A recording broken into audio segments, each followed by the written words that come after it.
Ladies and gentlemen. Oh, sorry. Did I interrupt you? Boys and girls, welcome to Dating Diaries with La Metiche de Raquel. What up? And our dear, lovely sister, Brittany.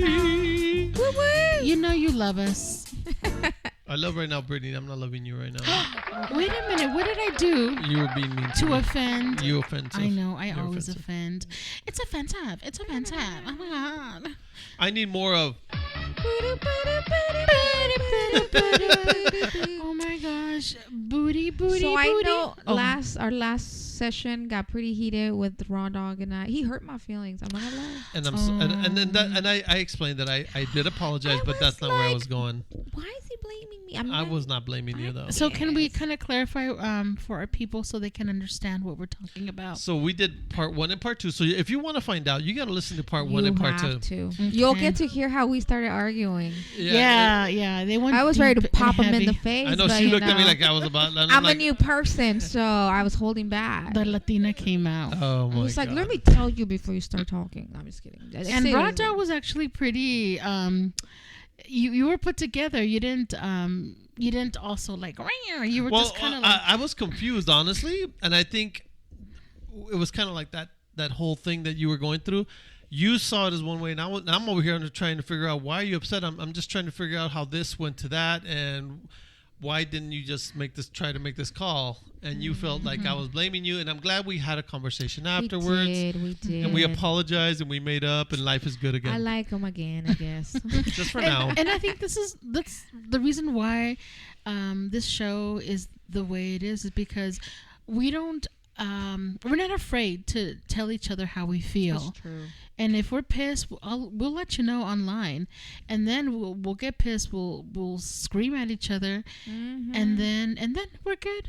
Oh well, okay. And Next. then we do a little bit of. Oh, I then thought a I know. Oh yeah. Oh my God! Stop. Oh. Sometimes you gotta be slapping people. With their words, Jesus. I know. Ow. Speaking of slapping, when somebody slaps you emotionally, how do we process that? Oh, I like the segue on that one. I think that's what we want to talk about this evening. Yeah, let's talk about processing rejection, right? Mm-hmm. Man, it's not easy. It's not. It's not. So to old. Well, there's 2 things that can happen, in my opinion. What? You can either go in this dark hole or dark space and wallow in it,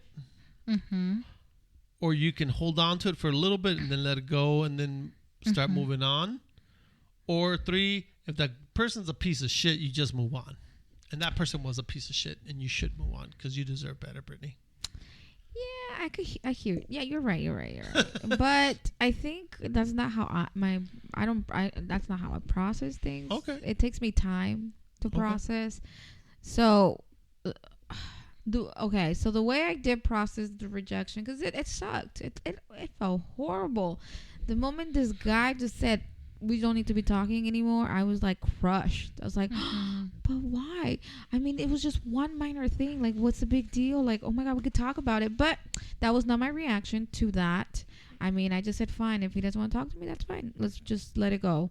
And I did. I let it go. But aside from the texting, like in my own room, I started crying. I was like, I was sobbing. I was like, what happened? But that's normal. Yeah. It's like a grieving process. When you first go through some traumatic experience, that I think you have to process it. And I think our minds will go into scenarios of what could have been instead of, well, this is what happened and how to move forward. And I'm sorry you had to go through all that. I genuinely am sorry. I really do think that it gets easier because the hardest part is opening yourself up. You know, when I say open, I say your heart, being vulnerable to love and excited about meeting people, because I think that's the only way we will be fine. You know, we'll find somebody. If not, then we're never gonna be able to put ourselves in that situation. And the fact that you did that, I mean, that takes a lot of strength. A lot of people prefer, no, you know what, I'm never going to fall in love. And they just close themselves out and they choose to be in that hole, that dark hole forever. And if it doesn't work out, like in this situation, it's okay. Those big feelings that you get, wallow in it for a little bit, let it go, and then, pick yourself by the bootstraps and no, let's see, continue. I don't subscribe to pick yourself by the boots. I think you need support. I think you need support. I think you need to talk about it for a little bit. You gotta have good friends that are gonna listen to you that story a few more times and go through it. And that's what she did. Brittany did that. She let it go because she's looking hot today. She's gonna be like, what, at the club? When she was she was going through it, she called me. That was another way of her processing. Well, another way of her processing her feelings is and if you don't mind me saying this, she told me that she did a little bit of journaling, and that really helped her too. That's awesome. I did. And it was I think the moment when it happened, I was crying, and then it's so funny because my brother walks in my room, and I didn't want him to see me cry because, of course, if he sees me cry, he's gonna ask me why, and I didn't want to tell him yet. And so I gave him my back, and my tears are just going down. And he's like, "Hey, do you want to go get some food?" And I said, "That's so cute. That's the brother's way of, come on, let me help you." And I said, "No." He goes, "Okay, are you okay? Because why are you giving me your back?" And I said, "I need to go to the park right now." And he's like, "Whoa, you're starting that new thing, huh? Where you're walking at the park? Is this the new year?" I said, "Yes, that's exactly what I'm doing. So get out of my room." And then so he leaves, and I go to the park. And this is right after the whole situation happened. And I just remember I sat in that car, and then I just cried and cried. And then I had my journal with me, and I just started asking myself questions like, where are these big emotions coming from?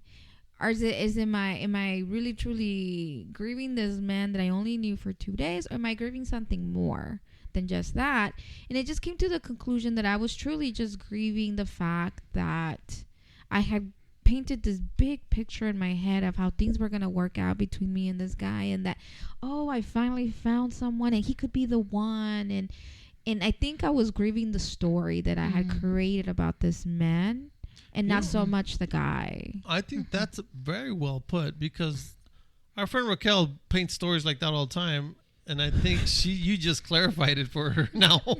Right, Raquel? Yes. I think that she like, did a really good job in processing her feelings. But look at how many things she did. She let it go by crying. She did journaling. She went to the park. In the park, there's so much grounding energy, and you can take that in. That also helps. She was like talking to her brother. The brother saw like she was kind of sad, and the brother tried to help, but the brother's like, let me give you some food. The only way brothers can help. I know. I mean, but she really did a lot of things to help herself with all these emotions. And the one thing that I am proud that she did is she sat with her feelings for a bit, because some people don't do that. And I think you really need to do that, because your body needs to process those feelings. Yes. And then once you do allow yourself to feel those feelings, you just let it go, you know. And I think that's why I think the next day, I think you're like, let's go get something to eat. Yeah, I remember. So I took some time to process, like you said, and then I even went for right after I wrote on my journal and kind of I literally talked myself to like a grounding place for myself, because I had to remind myself, what are my great qualities? What do I offer? I love that. I ended that journaling with, I'm an amazing catch. And I just have to remember that just because one person doesn't see that doesn't mean that you're not a catch still. It just means that's not a good match. Yeah. That's it. I like it means that. nothing about you. And that, what do they call it? Mantra? Your mantra. Yeah, that was my mantra. Like, just because someone doesn't see it doesn't mean that it's not. It's not. And it just, and then if it's not a match, it doesn't say anything about you, but rather that it's just not a match. That's it. There's nothing to it. Like, I love that. And I just told that to myself, and then I felt better, and then I went a little walk, no phone, no music. It was just a plain walk and listening to the birds and just walking and just the birdies, telling myself how great I am, because at the end of the day I needed validation for myself, and I had to validate myself. And nobody did that for you. You validated yourself. Yes, I did. Do you know how important that is? Because sometimes we don't feel it, so we don't validate ourselves. But you knew it, you felt it, and you said it to yourself. Yes. So and it felt so good. Yeah. I remember. So the next day, I remember I felt better. Like it was like it didn't hurt as much anymore. I was like, okay, that's it. All right, cool. And I remember that morning I got up, and I just remember my life is still amazing. Oh my gosh, yes. With or without that guy. He didn't change my life. My life is full of great friends. I have a great support system, my family. I do fun things all the time. Like, so I had to remember myself, this guy didn't make my life, didn't change my life. My life was great just as it was, with or without that guy. And so the next morning I just got up and I was like, you know what? I'm going to go do my morning walk. I'm going to read my book, drink my coffee. And it was like the best experience. And I just kind of reflected on the year. And I said, oh my God, I had such a good time. Regardless of how things ended, it was a good time. I spent time with friends. I spent time with family. I went on dates. And that to me was like, yeah, you know what? It's a good time. Good time. And you let it go. I did. I let it go. So, Raquel, do you process your rejections the same way? Because you know what? Every time we have these conversations in private, you just are like, fuck that motherfucker, I'm moving on. So do you go through these? Do you do the same thing? Or is this like, do you put like a strong face for me and Brittany at times? So let me tell you something. Letting go, grieving, and moving on, it's not linear. It doesn't go from one step to the other. It goes up and down. So, for example, if I come to you guys and I say, you know what, fuck him, I'm good. In that moment, I'm good. But something may happen, once I leave the house and I'm driving and something can trigger a memory, and then I'm back there again. So, but for the most part, I think I've gotten really good about like you, Brittany, processing really quickly and then just letting it go, allowing myself to be okay with these big feelings. And then, you know what? Whoosh, just let it go. And that's why I think I can get on, the horse really quickly, because I don't take it too personal. I think when I was younger, I did. Oh, what's wrong with me? La la la. But it's never been about me. It's about, okay, what did I have to learn in this scenario? What did I learn? And then I really try and think about, okay, maybe it was this, maybe. And then once I kind of figure that out, I just move on. And let me tell you, as women, no matter the age, I think that we're always going to be an asset. We're always going to be something of value to a man, because I get on these apps and right away, a couple guys are already, sending messages and, hi, how are you? If you know how to present yourself, if you know how to put yourself out there, guys will come to you. You just have to kind of sit there and wait. So I and it's so sad about the dating culture, what it has evolved to. I mean, I miss the olden days, how, and it was, oh, you meet somebody and it's a long-term thing. Nowadays, relationships are so disposable. I think that's why so many people think, oh, you know what, it's okay, if she didn't work out, I can just say F her and then I can find somebody else. And that's what I miss about the old school relationships. You know, people actually took the time to get to know you and didn't dispose of you that quickly. Now that's what it happens.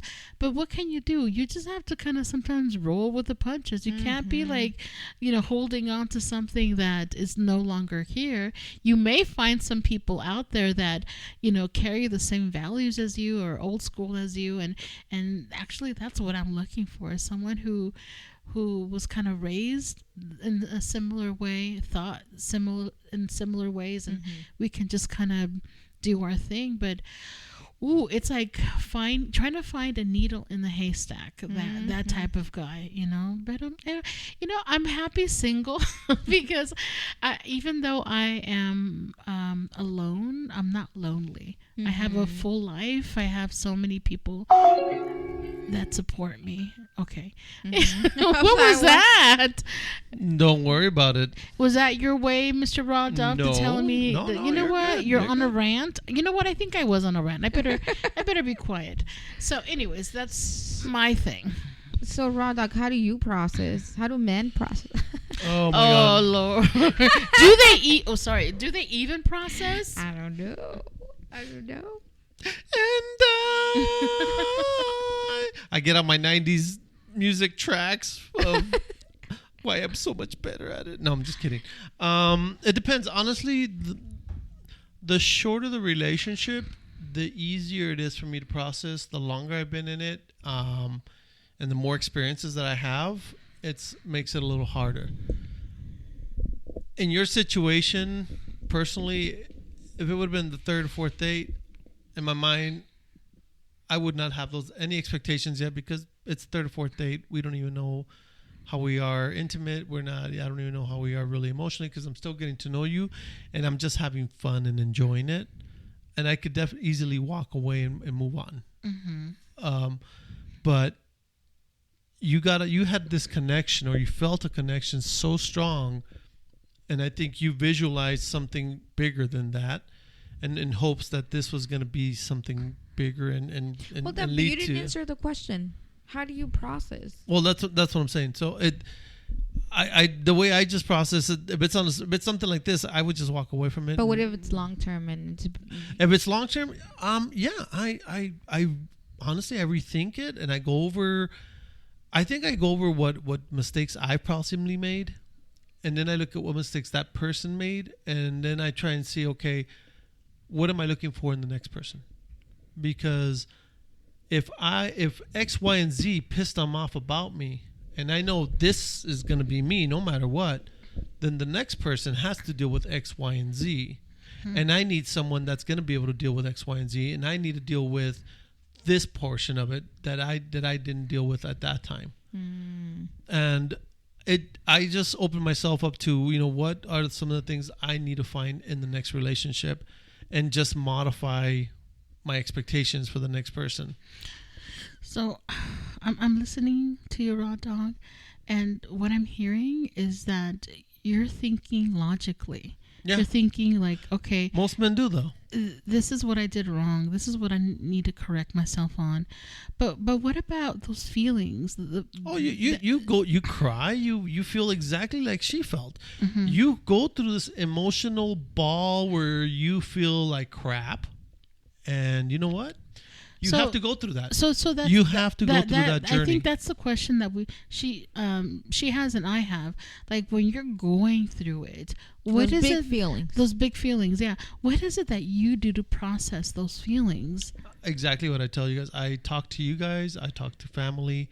I don't talk to everybody. I talk to certain people that I feel comfortable with, because I'm gonna repeat myself, because I am feeling sorry for myself. I am feeling maybe something I missed, or maybe this and that.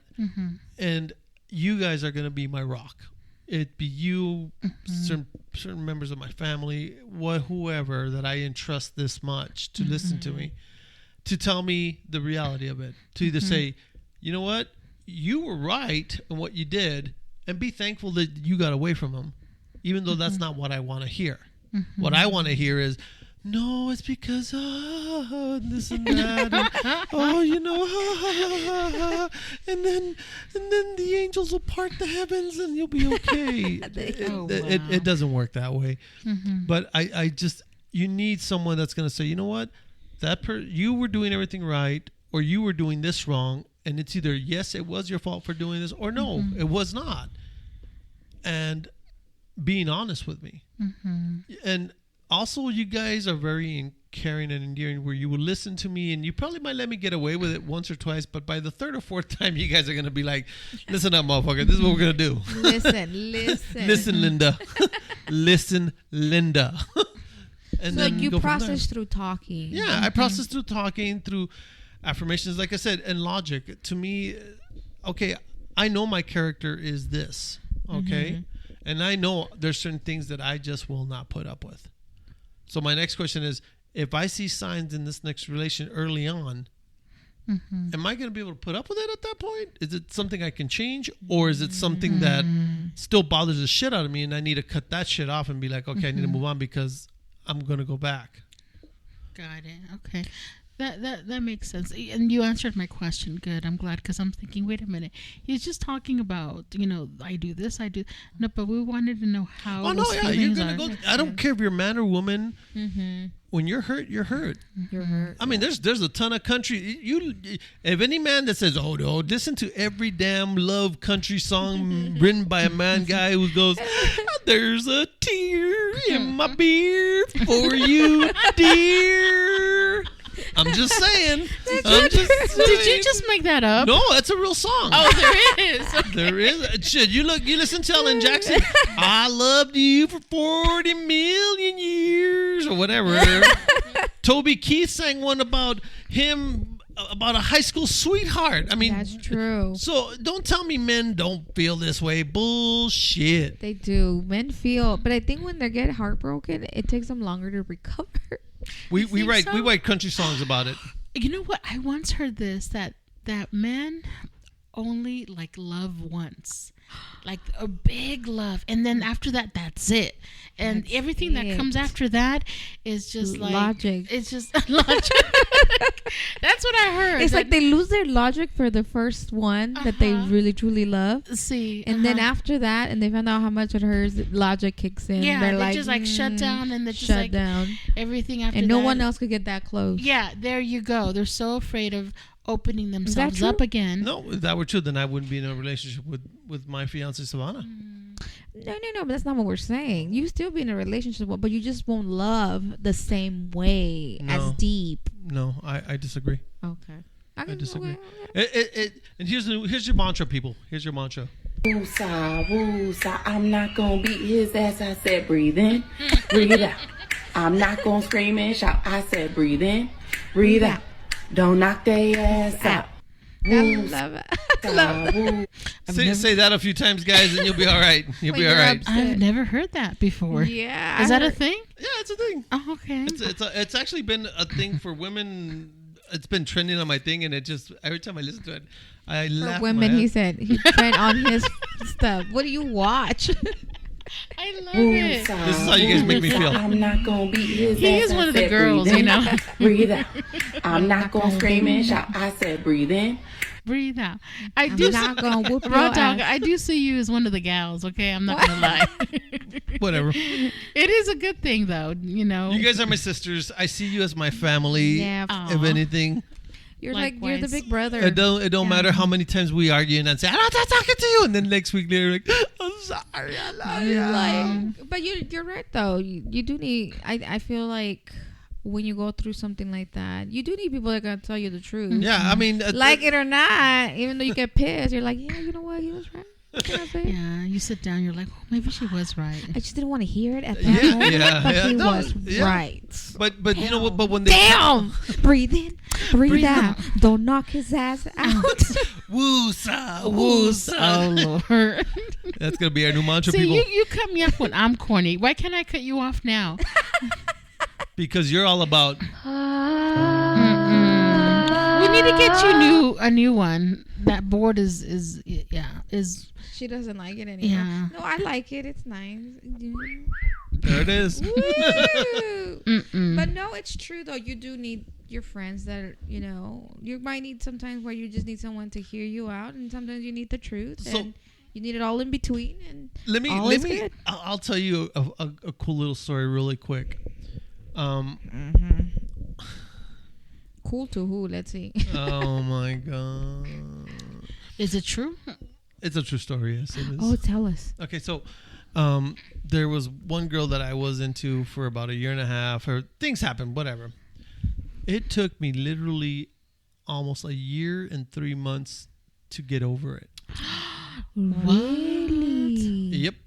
And you know what actually helped me? Oh, what? But tell us. I would actually go to this jetty out in Long Beach, California that was very quiet at night and just listen to the waves. And honestly, it just felt like God talking to me.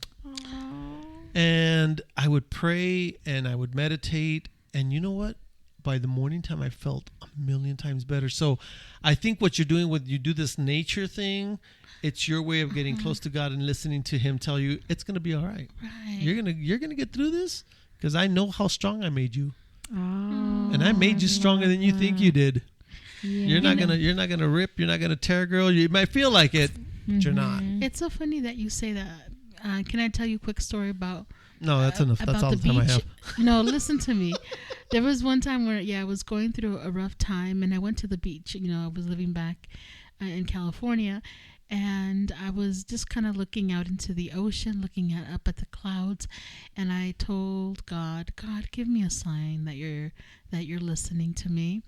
And then I look up at the clouds, and I see a cloud in the form of a dog. And then, I'm like, oh, that looks like a dog. And then a voice in my head said, say it backwards.